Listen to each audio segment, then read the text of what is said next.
السلام عليكم يا أخوان. الآن جاء من عمان أخي الباسل. زحمة خانقة في نادي النهال. تحفة معمارية فذة. 3-0 تركيا. تشكر أدريم.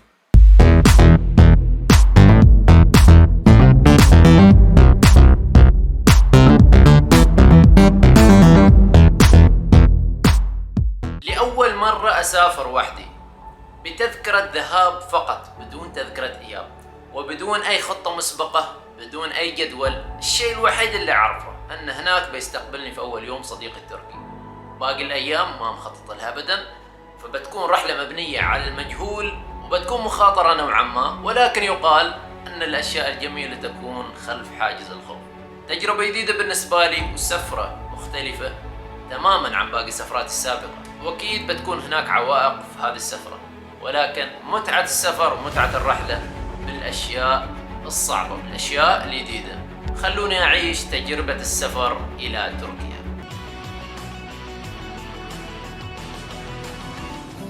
في أول المستقبلين في تركيا الصديق يوسف، درس عندي في جامعة سلطان قابوس قبل 3 سنوات، واليوم نلتقي من 2018 صحيح؟ نعم. آخر مرة التقينا. نعم. تخرجت من هنا يا يوسف؟ نعم تخرجت من جامعة مرمرة. كيف تتحدث العربية؟ يعني قليلا. جيد جدا. ولكن ستعلمني التركية. نعم. كيف الإسلام وكيف جامعتنا؟ والله جامعتكم جميلة والأجواء أجمل من هناك. هل تريد الرجوع إلى عمان؟ نعم، خصوصا أودية عمان. جميل. أنت تحب الأودية. نعم. والمياه. نعم. إن شاء الله تزورنا في عمان وكون أول المستقبلين لك هناك إن شاء الله. يلا ناخذ جولة إلى الجامعة.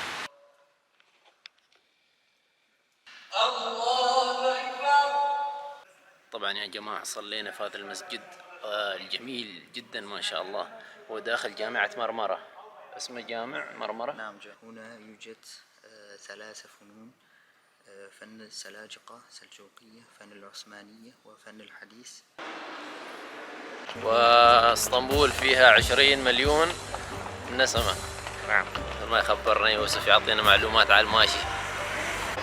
قرابة 50 أو أكثر من 50 جامعة وكلية في اسطنبول فقط، بين الخاصة والحكومية.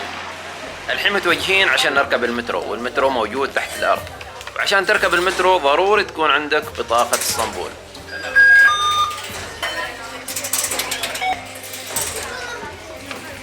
هذه البطاقة تستخرجها من مكاين موجودة على الشارع أو في محطات المترو أو عند مواقف الباصات. هالبطاقة تساعدك في التنقل في المواصلات الحكومية، الباصات، القطارات، المتروهات، وأي مواصلات حكومية. أي مواصلات ما تستعمل فيها هذه البطاقة أعرف إنها مواصلات خاصة. يوم تعرف إنها مواصلات خاصة لازم تكون حذر وتعرف أسعار الرحلات.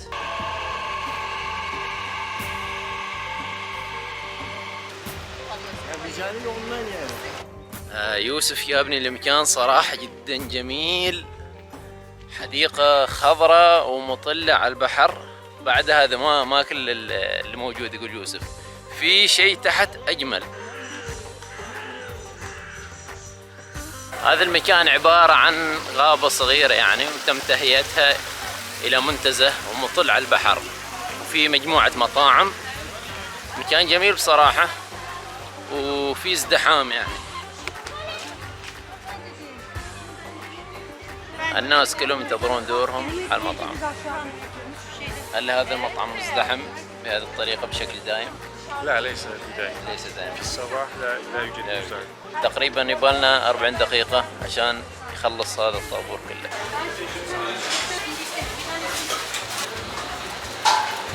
بعد 40 دقيقة وصل الطعام.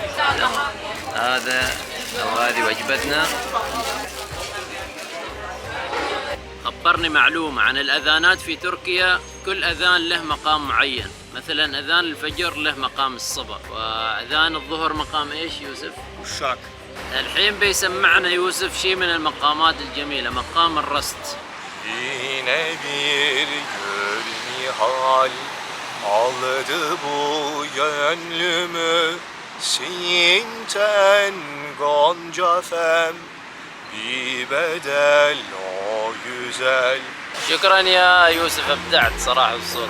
يعني هذا المكان اللي ابنى اياه يوسف، شوف ما شاء الله رائع الفلوس.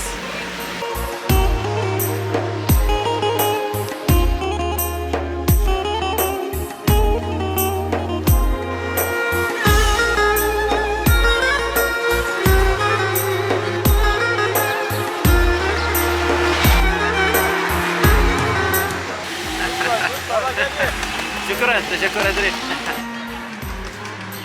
مثل ما تشوفون الحياه في اسطنبول ما توقف، من الصبح نحن نمشي وماشي مكان لقيته فاضي.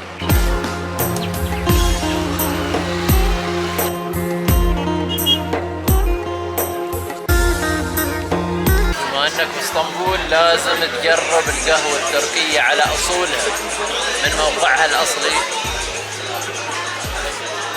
تركيا.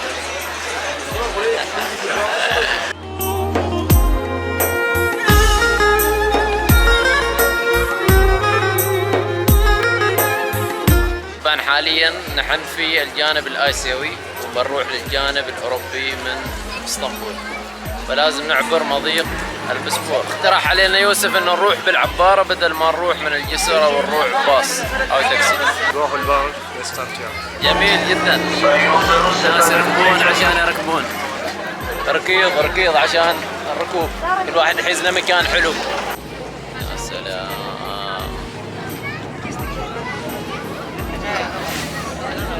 كيف هو الشعور؟ مرتاح؟ الحمد لله.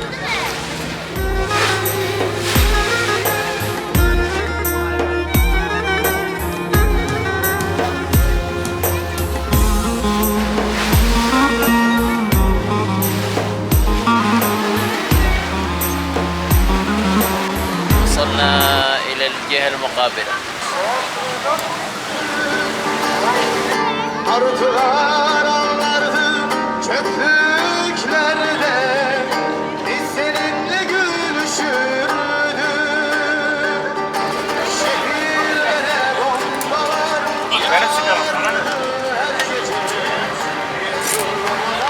جربنا أغلب المواصلات اليوم، سفينة مترو، سفينة ترانواي. والحين ترانواي، اسمه ترانواي، إنه قادم.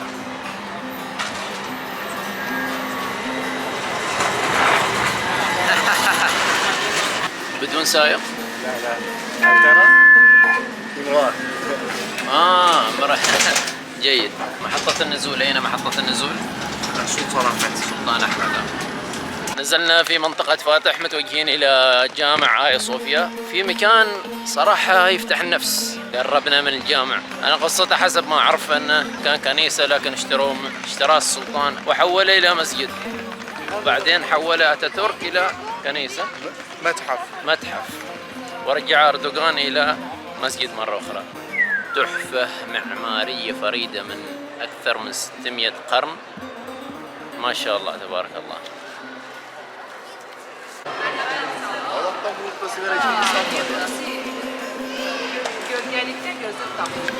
يقول لي يوسف اللوحات الكبيرة اللي فيها اسم الله ورسول محمد صلى الله عليه وسلم واسم الصحابة، لما أتاتورك العلماني قرر أن يحول هذا المسجد إلى متحف، قرر أن يطلع هذه اللوحات، لكن اللوحات لسوء حظه كانت أكبر من البوابة، فالظاهر أنها مصنوعة في الداخل ما قدر يطلعها، فسبحان الله انحفظت ورجع المتحف إلى مسجد.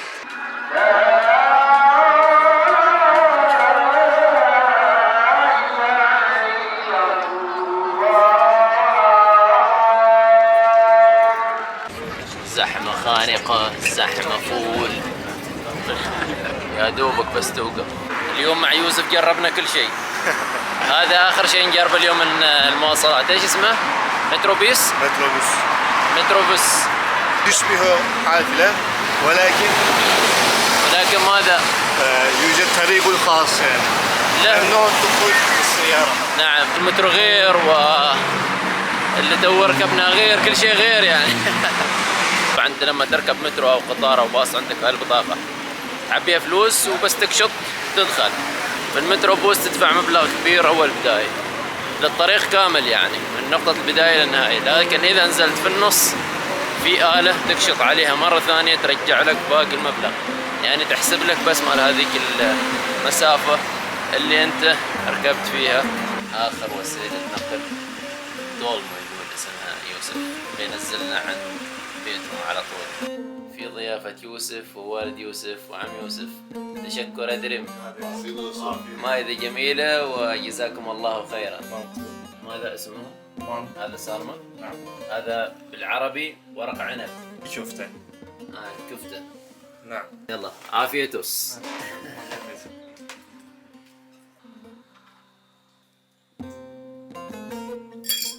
صباح ثاني يوم من بيت يوسف. يوسف ما شاء الله هو عائلته ما مقصرين ابدا في موضوع الاكل، كانك في فندق ما شاء الله. تحب الضيف. نعم. ونحن نحب الضيوف ايضا، اذا تشرفنا عمان نخدمك اكثر باذن الله. وانا صراحه يوسف حبيت ما شاء الله بيتكم كثير مرتب، يعني حتى في ادق التفاصيل البيت مرتب جدا ما شاء الله.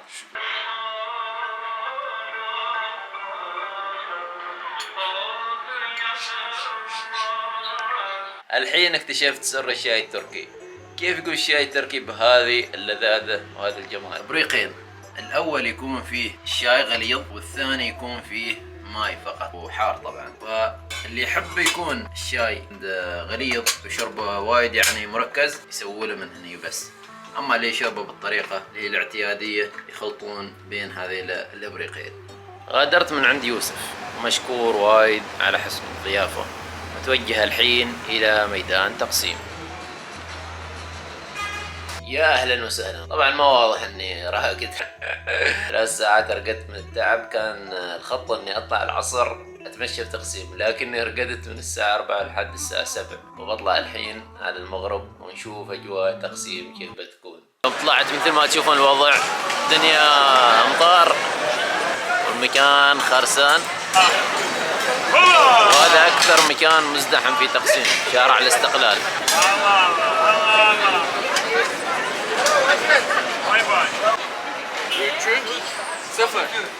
وهذا ميدان تقسيم الشهير اللي كل حد يطريه. هني الجامع وهني تمثال، ما أعرف ايش اسم التمثال.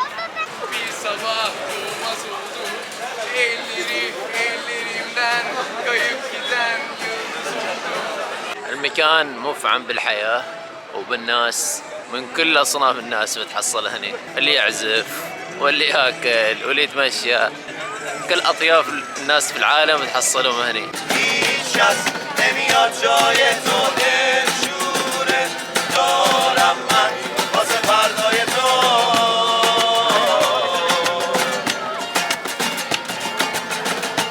اصلا نترس راحت برو بی من هیچکی به جستم منو یادش نیست بکردی کی از من خبر داره راحت برو هیچکی حواسش نیست. المكان بالليل وايد جميل وممتع، خاصة المطاعم والأكل اللذيذ اللي تشوفه هني. خلونا نمر شوي على المطاعم ونشوف ايش موجود معهم، ايش الاشياء الحلوة اللي تقدر تاخذها من ميدان تقسيم.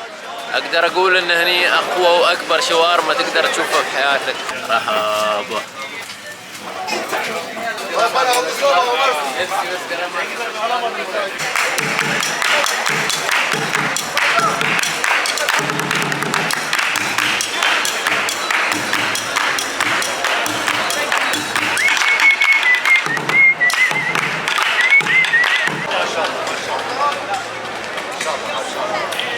في نهاية المقطع شكرا على المشاهدة، لا تنسون الاشتراك في القناة وزر الاعجاب إذا عجبكم المقطع، حتى إذا ما عجبكم بعد تحطوا لايك، وإذا استمتعتوا فعلا شاركوا مع أصدقائكم.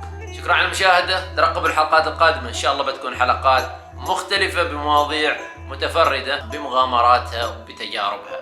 حط جرس التنبيه عشان تعرف متى تنزل حلقة إن شاء الله. السلام عليكم.